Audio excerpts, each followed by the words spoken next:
오늘은 좋은 태도에서 열매가 나온다. 좋은 태도에서 열매가 나온다라는 제목으로 하나님 말씀 증거하도록 하겠습니다. 이건 상식인데 식물이 잘 자라기 위해서는 씨가 좋아야죠. 종자가 좋아야 됩니다. 그러나 씨만 좋다고 되는 게 아니라 땅이 좋아야 됩니다. 그 씨 뿌리는 비율을 보면은 씨는 다 똑같다고 얘기를 합니다. 다 똑같은 씨를 균질의 씨를 뿌리는데 땅에 따라서 어떤 때는 싹이 나지도 못하고 어떤 때는 줄기밖에 자라지 못하고 어떤 땅은 열매 맺지 못하고 좋은 땅은 30배, 60배, 100배의 열매를 거두더라 이렇게 말씀하고 있습니다. 이 말씀을 받아들이는 것도 우리 수용적인 태도, 이 태도가 굉장히 중요하다고 생각을 합니다. 어떤 사람은 이게 잘 받아들여서 말씀이 성장하는 사람이 있는 반면에 20년, 30년 예수를 믿고 말씀을 들음에도 불구하고 도대체 뭘 들었는지 무슨 말씀을 듣고 성장하는지 모를 사람도 있다는 것입니다. 수용성이 되게 중요하다고 생각을 합니다. 사실은 뭐 제대로 듣고 변화되는 사람도 있고 또 엉뚱하게 듣고 변화되는 사람도 있습니다. 어떤 부부가 주일 예배 마치고 난 다음에 일부 예배 끝나고 부부 싸움을 대판했답니다. 시험이죠. 그래서 저녁 예배 때 예배 가자 그랬더니 싸우고 예배 왜 가냐? 그래서 남편만 왔답니다. 아내는 안 오고. 저녁 예배 드리고 온 다음에 남편이 변화가 됐어요. 친절해졌습니다. 아내에게 무척 잘해주고 사랑해 주더랍니다. 월요일 날 이 아내가 너무 고마워서 목사님 찾아왔대요. 과일 방울이 들고. 목사님 감사합니다. 목사님 때문에 우리 가정이 화목해졌습니다. 주일 설교 같이 아내를 사랑하라 이런 설교 좀 많이 해 주십시오. 그때 목사님 설교 제목이 그거 아닌데 원수를 사랑하라 했는데 이랬다는 거예요. 어쨌든 결과적으로는 좋았잖아요. 원수를 사랑하라가 되었던 아내를 사랑하라가 되었던 어쨌든 사랑하니까 제대로 되는 거 아닙니까? 어쨌든 그 남편 적용 잘했다고 생각을 합니다. 뭐 원수가 되었던 하여튼 뭐 아내가 되었던 사랑해줬잖아요. 잘 섬겼잖아요. 여기서 알 수 있는 게 뭐죠? 우리는요, 이게 은혜 받았다 그러고 변화됐다 그러는 것이 우리가 예상하는 것과 똑같은 방법도 아니고 전혀 엉뚱한 방법으로도 변화가 된다는 것입니다. 근데 중요한 건 뭐냐 하면 말씀 앞에 내가 변화되겠다라는 그 수용적인 태도가 되게 중요하다는 것입니다. 적어도 이 남편은 수용적인 태도가 있었잖아요. 이 아내도 제가 볼 때 나쁜 여자 아니에요.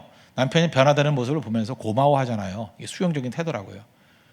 그런데 제일 문제가 되는 건 고집불통입니다. 자기가 믿고 있는 바, 자기가 고집하는 바 바늘하나 안 들어가요. 끝까지 그거 주장하다 죽는 인생. 바리새인이죠. 그래서 나는 언제든지 틀릴 수 있잖아요. 나는 부족하잖아요. 그럼 뭐 말을 들으면 변화가 돼야 될 거 아니에요. 그렇군요 하고.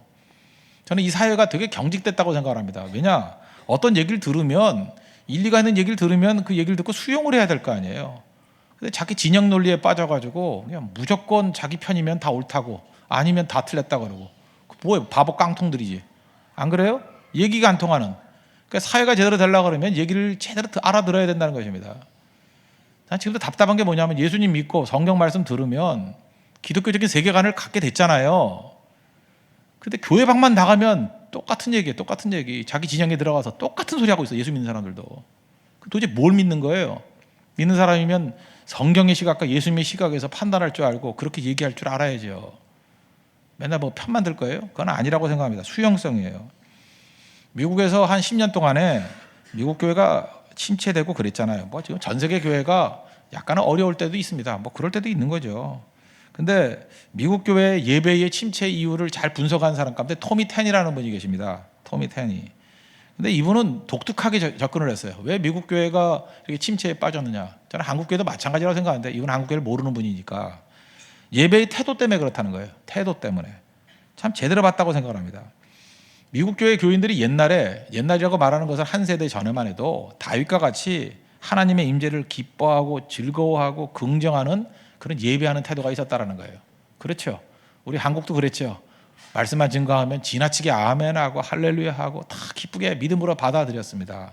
그때 부흥이 일어났다라는 거예요. 그런데 어느 순간인가 미국 교회에 이성주의가 들어와서 다 비판하고 냉소적인 태도, 비판적인 태도가 미국 교회에 팽배하게 됐다라는 거예요. 그러니까 문제는 뭐냐? 토미 텐이 표현에 의하면 이렇습니다. 하나님이 식욕 없는 사람까지 먹여야 되냐? 이렇게 물어요. 식욕이 사라져 버렸어요. 식욕이 없는 사람들은 아무리 진수성찬을 차려도 못 먹는 거 아닙니까? 식욕이란 게 뭐예요? 태도라는 거예요. 먹으려는 태도가 없다라는 거예요. 그러니까 우리가 먼저 변화되어야 될 것들이 뭐냐 하면 하나님 앞에서 올바른 태도, 수용적인 태도, 기뻐하는 태도. 그 느부갓네살이 하나님의 은혜 가운데 변화되고 나니까 나타난 현상이 뭐예요? 축하하고 기뻐하고 수용하는 것 태도. 그리고 꽃을 피우잖아요. 피어나게 만드는 인생. 여러분 피어나게 만드는 인생입니까? 아니면 다 죽이는 인생입니까? 성경에 보니까 바리새인, 헤롯 당, 사두개인 벌써 이름만 들어도 진절머리 나죠. 안 그래요? 바리새인, 예를 들어서 너 바리새인 같아. 그럼 좋아하는 사람 있어요? 좋아합니까? 너 사두개인 같아. 좋아요? 그 왜 그렇죠? 이 인간도 지긋지긋한 인간들이거든요. 이유가 뭐냐 하면 그냥 모든 걸 기뻐할 줄 몰라요. 언제나 죽이고 비판하고 그냥 꼬투리 잡으려 그러고, 그 이렇게 하는 사람 싫다 그러면 이렇게 가면 안 될 거 아니에요. 근데 점점 닮아가잖아요. 그러면 안 되겠죠. 여기서 이 바리새인이나 사두개인들, 이런 죽이는, 성장하기 힘든 태도를 벗어나기 위해서 필요한 게 무엇인가? 첫째는 시험하는 태도 버려야 된다는 거예요. 시험하는 태도. 오늘 13절부터 보십시오. 그들이 예수의 말씀을 책잡으려 했다는 거예요. 바리새인과 헤롯 땅 중에서 사람을 보내매. 그 다음에 14절 보세요. 이 교활하게 또 칭찬 슬쩍 해주죠. 선생님이여, 우리가 아노니 당신은 참되시고 아무도 꺼리끼는 일이 없으시니 이는 사람을 외모로 보지 않고 오직 진리로서 하나님의 도를 가르치심이니이다. 여기까지 칭찬을 다 하게 해줘요.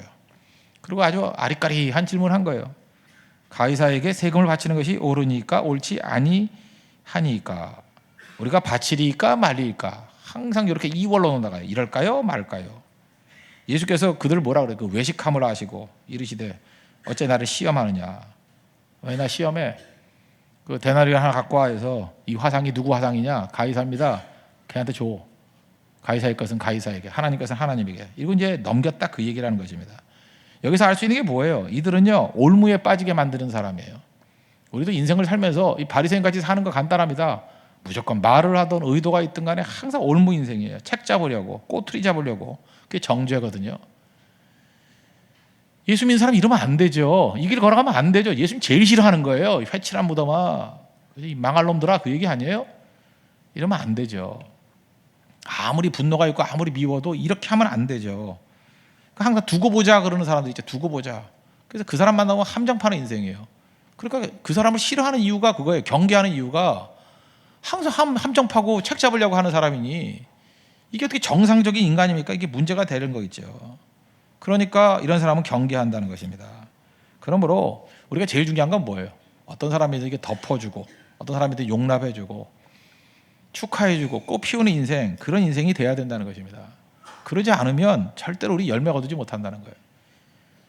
여러분, 저녁 예배까지 나와가지고 바리새인까지 살면 얼마나 불쌍합니까? 저녁 예배 왜 나오셨어요? 책 잡으러 나오셨어요? 또 무슨 꼬투리 잡으러 나오셨어요? 누구 뭐 하나, 뭐 성가대 잘하나 그거 보러 나오셨어요? 누가 틀렸나 그 체크하러 나오셨어요? 지금은 없는데 옛날엔 그랬어요. 뭐 보면은 그 성가대 누가 틀렸다 그것도 체크해서 보내지는 분 있어요, 그죠? 뭐가 어떻다 하고, 소프라노가 뭐 틀렸고, 뭐가 음정이 박자가 틀리고. 제가 그때 대답을, 훌륭하신 분입니다. 그죠? 그 은사를 가지고 좋은 데 쓰시죠, 그죠? 성가대 하는 데 써야죠. 항상 그렇게 살아가는 인생이 있다라는 것입니다. 여러분들 태도가 되게 중요한 거예요. 그 어떤 회사, 우리나라 회사인데 그 직장에서 직원 채용할 때 사장님이 짜장면 같이 먹는데요. 짜장면 제일 맛있게 먹는 사람 뽑는데요. 그 짜장면 먹어보면 알아요. 그 맛있게 먹는 사람들은 항상 물기가 있게, 그죠? 맛있게 먹으면 물기가 있어요. 물기가 있게, 막 입에서도 막 흘러내리고 물기가 있게. 근데 맛없게 먹는 사람은 짜장면을 바짝바짝 말려 먹는 사람이 있죠. 난 신기한 사람 봤어요. 라면을 말려 먹는 사람을. 라면은 국물이 있어가지고 되게 국물을 마지막 마셔야 되는 거 아닙니까? 물론 나트륨 투성이지만 그래도 마시는 맛에 나트륨 나쁜 거 먹어서 없애자 그러고 먹어야 되는 거 아니에요? 근데 라면을 먹는데도 퉁퉁 붓게 먹는 사람이 있어요. 그러니까 밥 먹어보면 알아요. 밥 먹으면 진짜 재수 없는 사람이 있어요. 정말 같이 먹기 쉽지 않은 사람. 그 짜장면 먹고 뽑는다 그러죠. 일본 전산 이야기 그런 책 있죠.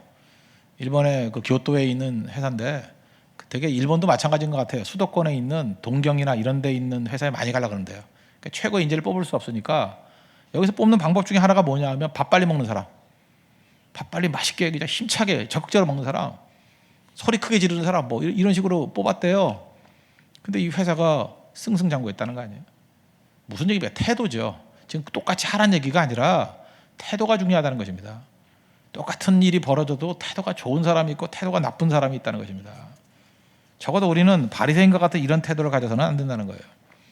우리 성도들 가운데 좀 마음 잡은 사람들이 있습니다. 마음 잡은 사람의 특징이 뭔지 알아요? 꼭 앞자리에 앉아요. 지금 마음 잡은 분들이 앞자리에 앉았는데, 물론 뭐 태생적인 체질에 의해서 앞자리에 앉은 분들이 계시지만 어떤 분이 이렇게 내가 이제 마음 잡았어요 하면서 앞자리에 나와서 기도하는 분들이 있어요. 나는 옳다고 생각합니다. 자리도 태도예요. 어디 하느냐 태도거든요. 어떤 분은 또 그런 분이 있어요. 저한테 얘기하기를 목사님 제가 너무 교회에서 설치는 것 같아요. 아니요, 안 설치는데요. 제가 좀 자중해야 될 것 같아요. 그래서 세 번째 앉은 분도 계세요. 그 참 태도가 좋은 거예요, 그죠? 자기를 돌아보고 있다는 거 아니에요?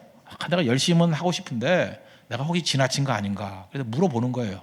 그래서 앞자리에 너무 그러면 한 세 번째 정도 앉겠습니다. 얼마나 훌륭해요, 그게. 남들을 갖다가 이렇게 시선을 보면서 눈치 본다는 얘기가 아니잖아요. 그저 도와준다는 거 아니에요. 조화를 맞추겠다는 거 아닙니까? 굉장히 중요하다고 생각을 합니다. 근데 바리새인 질문에도 이런 애매한 질문을 하잖아요. 가이사에게 세를 바치는 게 좋습니까? 안 바치는 게 좋습니까? 이거 함정 파는 거거든요. 바치라 그러면 매국노라 그러고 안 바친다 그러면 반역자로 잡혀가게 돼 있어요. 그렇죠? 이렇게 애매모호한 거. 이거 함정입니다. 꼭 이렇게 말하는 사람이 있어요. 그러면 제가 한번 얘기해 볼게요. 바리새인 지들은 타협 안 했어요? 아니 그 체제 속에 살고 있다는 것 자체가 타협이지. 안 그렇습니까? 그 체제 속에 살고 있는 타협 아니에요. 자기들도 타협하고 있으면서 예수님만 코너에 모는 거죠. 질문을 통해서 함정 팔라고. 나쁜 사람들입니다. 그럼 여러분들에게 어떤 사람이나 항상 이렇게 묻는 사람이 있죠. 이거예요 저거예요. 이렇게 묻는 사람들은 다 나쁜 사람들이에요. 그건 무조건 나쁜 사람들이에요. 그건 함정입니다. 함정. 믿는 사람은 절대 그렇게 묻지 않아요. 질문을 해도 난처한 질문 안 해요. 난처한 질문 안 한다고요. 예수님이 현장에서 가늠하다 잡힌 여인한테 너 뭐 죄졌냐 뭐 어떤 남자하고 그랬냐 이렇게 물었어요? 난처한 질문 안 해요. 딴 사람들한테 죄 없는 자가 먼저 돌로 치라 그리고 다 따라가니까 예수님이 딱 한마디 묻잖아요. 정죄하는 자가 있느냐 없느냐. 그건 대답할 수 있잖아요. 그런 질문. 어떤 사람 보면 질문 자체가 참 못된 사람이 있어요. 못된 사람. 다른 사람을 난처하게 만들고 망신 주려고 그러고 힘들게 하려는 그런 질문을 하는 사람. 못된 사람들이에요. 그게 바리새인이죠. 예수님이 언제나 그렇게 얘기한 적이 있어요? 없어요. 예수님께서 항상 그죠? 그에게 할 말 있게 만들어주고 품어주고 거기서부터 세워나가는 그런 모습이 있더라는 것입니다. 오늘 젊은 예배 때 말씀드렸죠. 정죄의 논리는 부분이에요. 부분 가지고 그래서 마귀는 항상 부분만 보여줘요. 일부분 보여주고 판단 내리라 그래요. 일부분 가지고 그래 정죄가 돼버리는 거죠. 사랑은 우리가 부분적으로 알고 부분적으로 예언하나 이제 온전한 것이 올 때에는 그 부분적으로 하는 것이 폐하리라. 온전한 게 뭡니까? 전체를 본다는 거예요. 사랑의 마음은 뭐냐면 더 알아야지 이쪽으로 가요. 전체를 봐야지. 이게 예수님 시각입니다. 항상 그곳으로 가야 돼요. 그래서 우리는 부분적인 지식이 있을 때마다 절대 판단 유보하고 판단은 하나님이 하시는 거예요. 내가 압니까? 알지도 못하고 왜 판단을 해요? 그리고 전체를 알 때까지 기다리는 거죠. 제가 대학 다닐 때는 이게 운동권이 많이 있었습니다. 그래서 거기에 그 선전 선동술 이런 게 있었어요. 선전 선동술 그런 책이 있어요. 제가 읽었겠습니까? 안 읽었겠습니까? 물론 읽었죠. 저는 책을 좋아하는데 왜 안 읽겠어요? 선전 선동술의 그 한 중간쯤에 나오는 것 중에 하나가 뭔지 알아요? 일부 정보만 제공하라예요. 거기 분명히 나와요.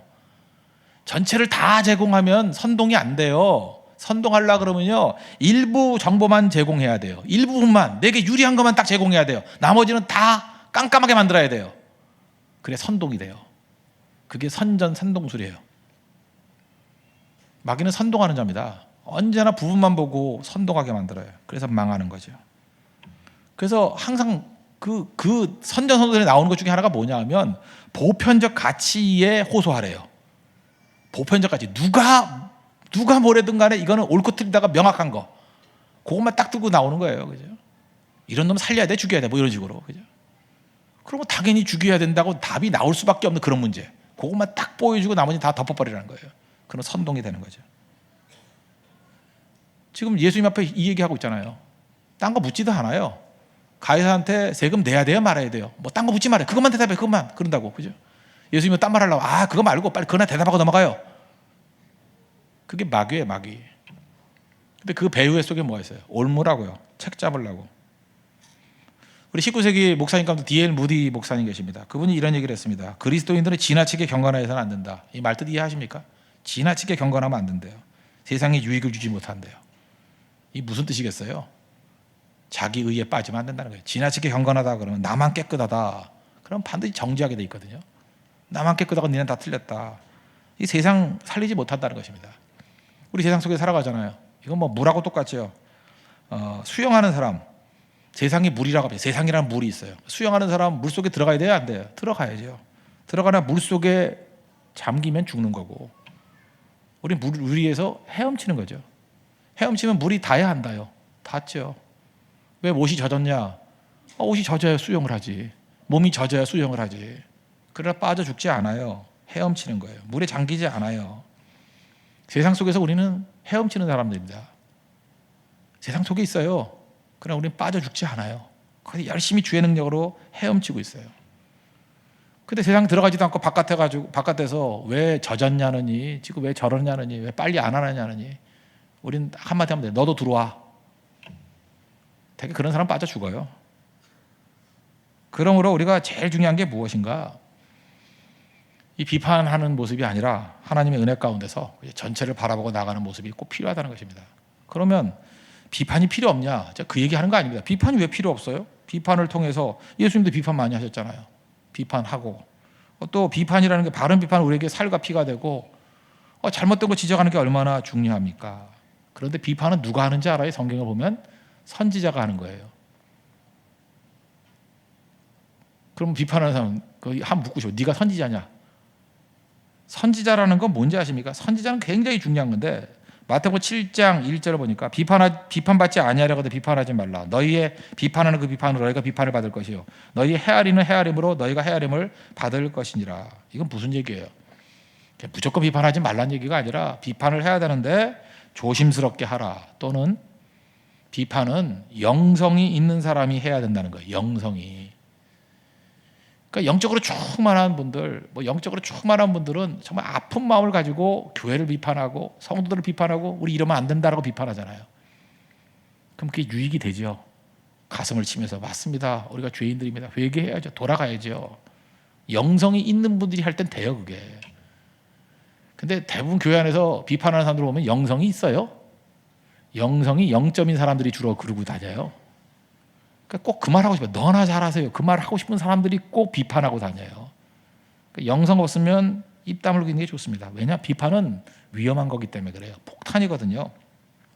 다이너마이트 잘 쓰면은 큰 광산 같은데 바위 같은 거 쪼갤 때 도움이 돼요. 그렇잖아요. 다이너마이트 있으면 탁탁 쪼개지잖아요. 그 도움도 되지만 또 잘못 터뜨리면 사람 묶어놓고 터뜨리면 다 죽어요. 그러니까 이런 다이너마이트는 누가 달아야 돼요? 전문가가 달아야 된다고. 화약 전문가. 우리 같은 보통 사람이 다루면 안 돼요. 화약 전문가. 그죠? 뇌관도 알고 불도 알고 얼마나 위험한지를 아는 사람이. 그래서 잘 쓰면 유익이에요. 잘 쓰면 유익이고 잘못 쓰면 다 죽어요. 근데 풋내기들이 뭣도 모르는 사람들이 그죠? 비판이랑 화살 갖고 막이 종로로 사는 거죠.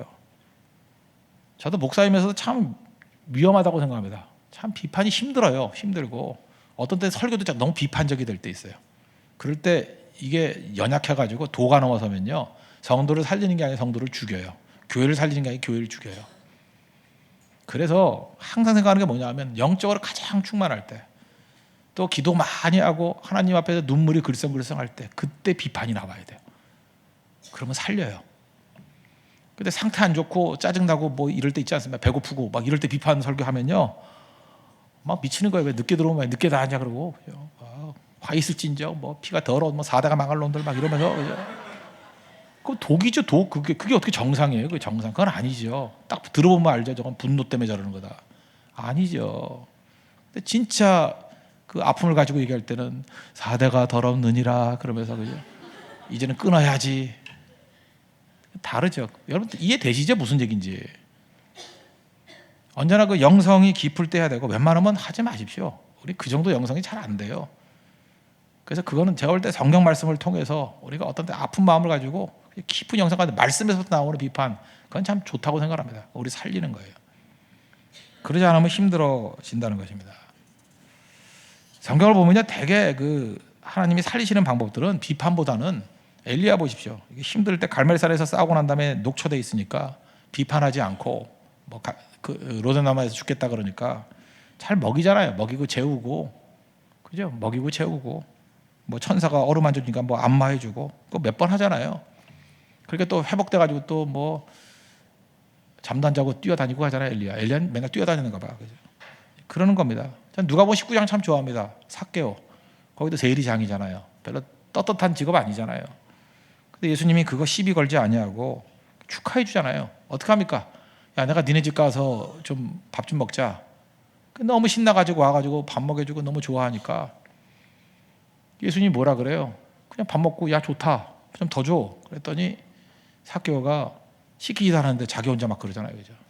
내가 다른 사람과 등쳐먹은 거 있으면 4배 갖고 내 재산 반을 가난한 사람들에게 나눠주겠습니다. 예수님 그러라 그런 적도 없어요.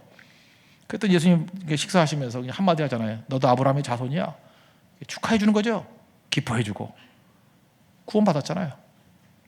그렇게 하는 겁니다. 우리 인생이. 우리 선지자들 아닙니다. 비판 거 아무나 폭탄 갖고 뛰는 거 아니에요. 대부분 우리가 할 수 있는 가장 좋은 게 뭐냐면 축하하는 영성, 기뻐하는 영성, 같이 격려하는 영성. 그럼 살린다는 거예요.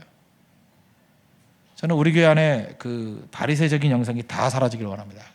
이건 다 사라져야 돼요. 정죄 영성 다 사라져야 돼요. 언제나 축하해 줘야 돼요. 축하. 이 바리새인들은 올무 인생이었습니다. 그래서 이 사람들이 얼마나 올무인지 마태복음 22장 15절 보니까 이에 바리새인들이 가서 어떻게 하면 예수를 말의 올무로 걸리게 할까 상의하고, 얘네들은 회의를 해도 뭐냐면 어떻게 하면 말의 올무에 걸릴까 이거 갖고 회의해요. 그죠? 야, 다 모여봐. 그러면 니네 들었던 뭐 꼬투리 있으면 다 모아봐. 그래서 다 자료를 모아가지고 올무에 걸리게 만드는 거. 옛날에 제가 그런 설명을 했죠. 개바구니에는 뚜껑이 없다고. 개 크랩 옆으로 가는 개 있죠. 개 크랩 한 마리 있을 때는 기어 나오잖아요. 이렇게 뭐 지가 척척척 해가지고, 그죠? 그런데 2마리 이상 한 5마리 집어넣으면 뚜껑 없어도 된대요. 한 놈이 나가려고 그러면 밑에 놈이 툭 쳐버리고, 한 마리 나가려면 툭 쳐버리고. 제가 옛날에 한번 실험을 해봤어요. 개바구니에다가 3마리 했는데, 근데 걔네들은 그 성령 충만한 개인지 하나 나오더라고. 그 하나 나오더라고. 근데 그냥 이론적으로 무슨 뜻인지 알겠죠. 예. 하나 나가려고 그러면 툭 쳐서 떨어뜨리고, 하나 가면 툭 쳐서 떨어뜨리고. 무슨 얘기예요? 해꾸자는 인생이라는 거예요. 해꾸지. 그래서 남 잘 되는 꼴을 못 보는 거고, 개바구니 사회에 그렇게 얘기하지 않습니까? 또 칠면조가 그렇다죠. 칠면조의 특징이 뭐예요? 이렇게 잘 지내다가 한 마리가 상처를 입으면 나머지 칠면조가 와서 다 그 상처를 쪼아버린대요. 죽여버린대요. 동족을 죽인대요. 그래서 칠면조 사회 또는 개바구니 사회, 이 바리새 사회예요. 약자 죽이고, 그죠? 이지매하고. 그래서 학교에서나 우리가 왕따 시키고 하는 게 얼마나 나쁜 건지 아시겠죠? 그건 우리 죄성이에요. 죄성. 그렇게 다 있어요. 패거리로 모여가지고 약한 사람 죽이려고 그러고 매도해 버리려고 그러고. 원래 바리새인 사두개의 헤롯 땅 한 패거리 아니거든요. 똘똘 뭉쳤어요. 예수님 죽이려고. 참 묘해요. 악의 연대가 있어요. 악의 연대. 마귀가요, 악한 자들은 이렇게 연대하게 만들어요. 묘해요. 별로 친하지도 않은 족속들이 이때 뭐예요? 바리새인 이 족속들, 사두개인 원수거든요. 뭐예요? 예수님 공격하잖아요. 개바구니 사회, 칠면조 사회 똑같다는 것입니다. 우리는 다리 놓는 사람 되십시오. 여러분 평생 나는 그 브리징하는 사람 되길 원합니다. 갈렙이 그래서 좋죠. 갈렙은 어떤 사람입니까? 여호수아와 갈렙 그러잖아요. 그 정탐꾼 중에 2사람이 위대한 지도자였어요. 둘 다 모세의 후계자가 될 만한 사람이었는데 하나님께서 여호수아를 후계자로 삼네요. 사실 그럼 가장 충격을 받은 사람이 누구예요? 갈렙이죠. 갈렙이 삐딱하게 여호수아 딴지 걸고 그럴 수 있죠. 저놈만 없으면 내가 지도자인데. 그래서 창세기, 출애굽기, 레위기, 민수기, 신명기, 그 다음에 갈렙. 여호수아 없애버리고, 그죠? 그럴 수 있을 존재였어요. 갈렙이 참 훌륭한 인격이에요. 갈렙이 여호수아에게 딴지 걸었다는 적이 있어요? 없어요. 내가 얼마나 공로가 있는데 그러면 나선 적이 있어요? 없어요. 갈렙이라는 이름 자체가 개예요. 개. 자기 이름도 개예요. 개란 뜻이에요. 개. 개. 개 함부로 욕하지 마십시오. 갈렙이요. 자기는 주님의 개래요. 개같이 충성하잖아요. 말이 없어요. 그러다가 도둑 같은 거 들 때 헤브론 산지 아무도 차지하려고 그러지 못할 때, 다 짓눌려 있을 때 나서잖아요. 개같이 짖잖아요. 이 산지를 내게 주소서. 내가 가서 정복하겠습니다. 내 나이가 이제 85세지만 괜찮아요. 산삼으로 깍두기 해먹었어요. 하나님이 함께 하셔요. 뭐 나이가 뭐 별건가요? 그러면서 나가서 정복하잖아요. 젊은이들을 우습격이잖아요. 그리고 승리하고 돌아왔습니다. 그러면 만약에 제가 85세라 그러면 그럴 것 같아요. 야, 이 젊은 놈들아, 정신 차려라. 이 나이에 내가 해놨는데 니네 뭐 하는 거야? 이러지도 않아요. 말도 없어요. 그냥. 특별히 여러분들 뭘 이루고 난 다음에 못 이루는 사람들 잠깐 욕하지 마십시오. 40일 금식기도 제발 하지 마세요. 그 다음에 난 40일 기도 금식기도 하는 제일 힘들어요. 그런 사람들. 꼭 기도할 때 우리 목사님에게 기도의 영성을 주시고 어쩌란 말이야 그 도대체 그거. 그거 진짜 무서워요, 그죠? 난 금식한 사람이 제일 무서워. 일주일 금식하고 와가지고 그죠? 쫙 빠져가지고 이 교대엔 기도가 없어 막 미치죠 진짜. 그래서 잠깐 먹이잖아요, 드시라고. 그만 드시라고. 그런 소리 하려면 밥 먹고 조용히 있는 게 나아요, 그죠? 우리가 뭘 이루고 난 다음에 자꾸 남 정죄하잖아요. 가려면 그것도 없어요. 다리 놓는 사람. 신약 성경 경험이 비슷한 사람이 있죠. 바나바도 뭐 바울을 데뷔시킨 사람이고 얼마나 좋은 일 많이 했습니까? 훌륭한 분 아니에요. 그런데 바나바가 바울하고 마가 때문에 다퉜다. 그것도 마가 요한을 그 디펜스 하려고 다툰 거지 자기를 주장한 게 아니잖아요. 오히려 싸움을 바울이 걸었지 뭐, 그죠? 바울이 건 거지. 바나바는 그 보호해 주려고 하다가 다툰 적밖에 없어요. 근데 그는 잘 섬기잖아요. 1980년도에 81년도인가 그 한국에 프로야구 열렸습니다. 그거 아십니까? 지금도 기억나요. 물론 뭐 별소리 다 있죠. 뭐 독재를 합리화시키기 위해서 프로야구를 시작했다. 그러면서 또 왜 쳐다봐 그거? 그죠? 81년. 81년, 82년도에 그때예요. 그 오비 베어스, 박철순이라고. 미국 어디 마이너리그에서 온 사람인데 하여튼 뭐 25승인가 하고 지금 우리 그 유현진이 13승 하고도 뭐 저러는 거 보면 25승 뭐 이런 게 얼마나 무서운지 알겠죠. 뭐 나오면 넘었을까 30승인가 뭐 그랬어요. 하여튼 뭐 나오면 다 이기고. 박철순 그래도 멋있었어요. 뭐 머리카락도 길고 하여튼 멋있었어요. 지금 그 LA 다저스에 있는 터너 비슷하게 생겼어요. 터너 옛날에 그 머리카락 딱 모자 쓰면 옆으로 삐져나오고 나도 모자 쓰면 머리카락이 삐져나오는 그걸 한번 경험해봤어요. 어떻게 머리가 삐져나오지? 그죠? 그 저스틴 터너라는 선수가 있는데 그 저스틴 터너가 딱 헬멧 쓸 때 그 삐져나온 머리가 너무 부러워. 가발 쓰고라도 한번 찍고 싶어 그런 걸. 너무 부러워요. 저스틴 터너. 그 저스틴이라는 이름 자체가 순교자라는 뜻이잖아요. 순교자 터너. 되게 잘해요. 되게 잘한다고. 저스틴 터너. 근데 박철순이 그런 모양으로 참 외모도 멋있고 참 잘했어요. 그런데 슈퍼스타 박철순 이런 영화는 없어요. 당시에 그 산미 슈퍼스타라고 인천에 있는 밤낮 100점 100패하는 깨지는 거기에 그 릴리프죠. 나와서 맨날 패전 처리용 투수가 하나 있어요. 감사용이라고. 이름이 감사용이에요. 돌아갈 때 감사해요 하고 보내는 감사용인지 감시인데 사용 감사하는 데 사용하지 감사용. 그 영화 나온 거 아시죠? 슈퍼스타 감사용. 많은 사람들이 박철순도 기억하지만 산미 슈퍼스타의 감사용 기억해요. 그 왜 기억하는지 알아요? 그 선수 참 성실했어요. 지는 게임 나와서도 열심히 하는 모습. 살신성인. 지는 게임 포기할 것 같은데 감사용은 꾸준히 항상 산미 슈퍼스타가 질 때에는 감사용이 있었어. 마무리 투수거든. 나와가지고 얻어 터지고 깨지고 고개 숙이고. 제 기억에 뭐 20연패인가 30연패인가 그랬어요. 거기 지는 팀에 지는 팀. 뉴스가 뭐냐면 1승 하는 거 한번 이겨가지고 막 신문에 나서 일면에 나서 산미 슈퍼스타 1승했다. 뭐 그런 팀이었거든 인천에. 그런데 우리가 그 선수를 기억하는 이유가 무엇입니까? 브리징이에요. 저는 그래요. 뭐 옛날에 훨씬 젊었을 때는 박철순이 되고 싶었었는데 요즘엔 감사용이 되고 싶어요. 그래서 이렇게 브리징하는 거. 연약한 사람 브리징하는 거. 잘나가지고 옮은 인생 되면 뭐 좋겠어요. 오늘 성경이 그겁니다. 바리새인 같이 되지 말고 수용하는 인생 되라. 그게 제일 강력한 인생이다. 여러분도 하나님 앞에서 이런 다리를 놓을 수 있는 믿음의 종 되기를 바랍니다. 두 번째 스토리는 부활 논쟁인데 논쟁하지 말고 누리라는 것입니다. 여기 형사 취소되거든요. 사두개인은 부활을 안 믿었습니다. 사두개인은 부활을 안 믿었는데 옛날에 이런 제도가 있어요. 형하고 형수가 있잖아요. 형이 죽었어요. 그러면은 둘째 동생이 형을 데려다가 사는 거예요. 그래서 애를 낳으면은 그 아이는 형의 아이예요. 뭐 그런 제도가 있었다고. 형사 취수제라 그러죠. 이렇게 쭉. 근데 이제 이론적으로 말이 안 되는데 칠형제가 있다라는 거예요. 이제 사두개인이 와가지고 예수님께 이런 일이 있다고 합시다. 칠형제가 있는데 첫 번째 형하고 결혼해가지고 형이 죽었어요. 둘째 형하고 또 결혼했어요. 또 죽었어요. 셋째 형하고 결혼했어요. 또 죽었어요. 넷째도 또 죽고 또 죽고. 이걸 계산해보니까 2의 7승분의 1인데 이거 확률적으로 이건 거의 뭐 그죠 달나라에서 화살 쏴가지고 여러분 눈알 맞는 확률이에요. 그죠? 이건 말도 안 되는 확률을 갖고 지금 얘기를 하는 건데, 그러면 천국에서 누구 부인이냐는 거예요. 누구 부인. 참나, 이거 참. 우리 인간이 이래요.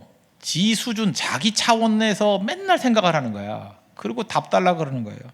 그때 예수님이 24절에 뭐라 합니까? 예수께서 이르시되, 야, 이 무식한 놈아, 그러려니까 또 너무 무리할 것 같아서 성경도 하나님도 하나님의 능력도 알지 못함으로 오해함이 아니냐. 우리 주변에도 보면 많은 사람들이 오해가 은사인 사람 되게 많아. 어쩌면 그렇게 오해해서 듣는지. 들을 끼는 자가 들으라는데 그 귀는 어떻게 되는 귀인지. A라고 했는데 B로 듣고, 그죠? 잘하라고 했는데 못한 걸로 듣고. 참 그것도 은사예요. 그렇게 듣기도 힘들어요, 그죠? 그거 매번 오해를 해. 이해는 1년에 한두 번 하고, 그죠? 그냥 거의 평생을 오해만 해, 오해만. 얘네들이 그랬다고요. 왜냐하면 자기 선입견이 있으니까. 그러니까 맨날 오해하니까 예수님이 그러잖아요. 너희들이 오해했도다. 야, 천국 가면 장가 가고 시집 가는 거 없어. 여러분들도 뭐 이러죠. 뭐 결혼해서 살면서 뭐 천국 가서 나랑 살래? 그러면 나는 안 살래 그럴 거예요. 천국엔 장가 가고 시집 가는 게 없거든. 그래도 섭섭해 하더라고. 그래도. 지금 예수님께서 말씀하신 게 뭐냐면 참 이게 독특한 표현이거든요. 출애굽기 3장 6절을 보면은 그 모세에게 나타나신, 떨기나무 가운데 모세에게 나타나신 하나님께서 이렇게 말씀하셔서 26절 보십시오. 그 죽은 자가 살아난다는 것을 말할진대 너희가 모세의 책 중 가시나무 떨기에 관한 글을, 그래 하나님께서 모세에게 이르시되, 출애굽기 3장 6절이에요. 나는 아브라함의 하나님이요 이삭의 하나님의 야곱의 하나님이로다. 이게 무슨 뜻인지 아십니까? 이게 시제가 다 현재라는 거예요. 현재. 그러니까 아브라함의 하나님이었고 이삭의 하나님이었고 야곱의 하나님이었다가 아니고, 아브라함에도 현재, 이삭에게도 현재, 야곱에게도 현재를 썼다라는 거예요. 그러니까 부활은 확실하다. 사도행전에 그걸 선언하고, 또 하나, 하나님은 시간에 구애받는 분이 아니야. 하나님께서 시간도 만드신 거 아니에요? 시간이라는 거 우리 인간만 느끼는 거예요. 피조예요, 시간도. 제가 그런 얘기를 했죠. 지금 태양이에요. 태양에서 태양빛이 지금 우리에게 왔어요. 아, 태양이 떴네, 뭐 빛이 오네. 근데 그게 얼마 전에 온 건지 알아요? 8분 걸려요. 빛이 태양에서부터 지구까지 오는데 8분이 걸린다고. 8분. 근데 지금 인간이 지금 볼 수 있는 별 중에 제일 멀리 있는 게, 빛이 1년 동안 가는 게 광년이잖아요. 3천억 광년에서 오는 별을 봐요. 그 별은 지금 있는지 없는지 알아요, 몰라요? 몰라요. 3천억 년 전에 빛의 속도로 온 거예요.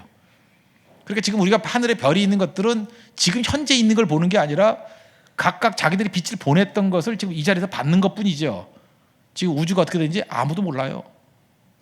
그러니까 지구 안에 있을 때만 시간이라는 게 있는 거지, 하나님, 이 우주 만물을 창조하신 하나님한테 시간이 있어요, 없어요? 시간도 피조물이에요. 지금이야 뭐 조금 뭐 상대성 이론이 있으니까 이런 말들이 뭐 이해가 되겠지만, 이게 예수님 당시에 이 말이 이해가 돼요? 그런데 구약 성경을 인용하면서 시제를 봐라. 하나님 시간에 구애받는 분 아니야. 항상 현재야. 항상 현재야. 하나님은 시간 안에 이렇게 들어가는 거야. 이렇게 시간이, 우리는 알파 포인트, 오메가 포인트 흐르는 거잖아요. 근데 하나님은 시간을 수직으로 막 들어가는 거야. 아무 때나 들어가서. 하나님은 시간이 없거든요. 그걸 지금 설명하고 있다는 것입니다. 이거 다 이해 안 되죠. 우리 시간 안에 있으니까 무슨 소리인지 모르겠죠. 그러니까 중요한 게 뭐예요? 내 머리 갖고 하나님 파악하는 것만 이해한다 그러면 어리석은 거라는 거예요. 나는 시간의 제약을 받잖아요. 시간의 제약을 받지 않는 하나님에 대한 설명을 할 때 우리 이해 못해요. 삼위일체 암만 설명해도 이해 못해요. 머리 터지는 거예요. 이해돼요? 하나님의 은혜와 행위 뭐 이렇게 해서 이걸 계속 생각해봐요. 이해돼요? 이해 절대 안 돼요. 인간의 머리 구조로는 이게 납득이 안 되는 거라고. 납득이. 메비우스의 띠하고 똑같은 거예요. 계속 돌면 그냥 안 되는 거예요. 그게 그냥 같이 흘러가는 거예요. 같이. 그래서 설교를 할 때는 이게 나와야 돼요. 하나님의 은혜도 흘려보내야 되고 인간의 책임도 같이 흘려보내야 되고, 그냥 같이 설교하면 내 몸에서 하나가 돼요. 그러니까 성경은 그런 거예요. 선언이에요. 선언. 그러니까 하나님의 능력을 믿고 의지하는 게 필요한 거지, 사두개인 같이 이렇게 자기 안에 하나님을 가두어둬서는 안 된다는 것입니다. 그래서 중요한 게 뭐예요? 논쟁하지 말고 누리는 거예요. 누리는 거. 어떤 분이 이렇게 얘기해요. 교인이 많아지니까 힘들지요 이렇게 말하는 분이 있어요. 그 교인이 많아지니까 뭐 개척 처음보다 많아졌잖아요. 교인이 많아지니까 힘들지요. 그 얘기는 무슨 얘기냐면 내 힘 갖고 했다는 거 아니에요. 교인이 적으면 쉽고 많으면 힘들다. 그러니까 내 힘으로 했다라는 거 아니에요. 그러니까 제가 볼 때는 별 차이 없어요.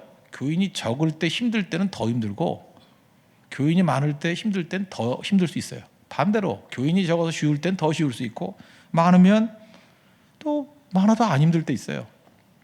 왜냐하면 하나님이 하시는 거니까. 하나님 믿고 의지하면 많고 적고가 무슨 관계가 있어요. 하나님이 하시는 건데.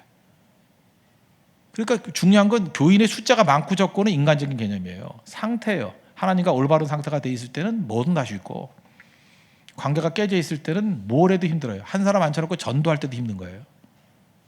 여러분도 마찬가지입니다. 일이 커가지고 힘든 게 아니에요. 내가 무력감 가운데 빠졌기 때문에 힘든 거예요. 내게 능력 주시는 자 안에서 내가 모든 것을 할 수 있느니라 믿습니까?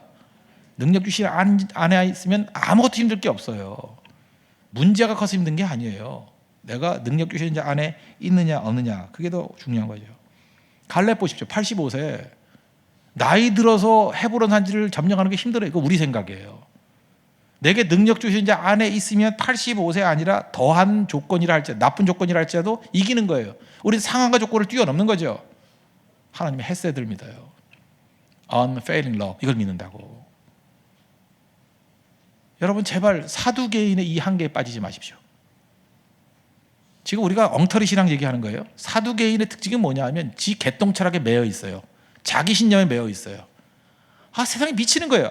나보다 훨씬 큰 하나님의 말씀과 하나님의 큰 세계, 우주적인 세계가 있는데 그거를 뭐 똑똑치도 못해. 이게 바보 천치 갖고 IQ 90밖에 안 되는 놈이 자꾸 고집 부려. 이해 못한다 그러고 말이 되냐 그러고 그냥 고를 깨고 싶어요. 딱 깨가지고 거기에 그냥 샤워기를 착 뿌려가지고 다시 탁 본드로 붙이고 싶어요. 그냥 네 머리 갖고 하나님 이해하려고 그러지 말라고. 사두개 보세요. 사두개 무슨 천국 가서 누구 아내니 장가가고 시집가는 것도 없다니까요. 뭘 모르니까 탐나 오해가 은사지. 언제까지 오해만 할 거예요. 오해만. 오해할 거면 입이나 닥치고 있든지 그냥 모르면 가만히 있든지 성령께서 내 안에 역사하면 알려주실 때가 있거든요. 깨우침이 될 때가 있거든요. 우리가 어떻게 다 알아요? 성경을 어떻게 다 알아요? 몰라요. 지금 설교하지만 이 말씀이 있는 대로만 하는 거지 제가 어떻게 다 알아요? 저도 천국 가봐야 알지 몰라요 다. 하나님을 어떻게 다 이해해요? 근데 사두개인은 이해된다는 거야. 된다는 거. 그러니까 맨날 오해만 하는 거지. 다시 사랑 얘기해봐요. 사랑은 부분에 반응하는 게 아니라 전체에 반응하는 거다. 부분에 반응하게 만드는 건 마귀예요. 마귀. 왜 모르면서 떠들어요? 모르면 입 다물고 있어야지. 전체를 알아야죠. 사두개인의 이 한계. 바리새인 한계는 뭐예요? 올무 인생이에요. 팍나 태클 걸라 그러고 죽일라 그러고 다리 나야 돼. 브릿지 놓은 인생. 이런 자세를 가지고 있으면 풍성한 열매가 거둔다는 것입니다. 서게 된다는 거예요.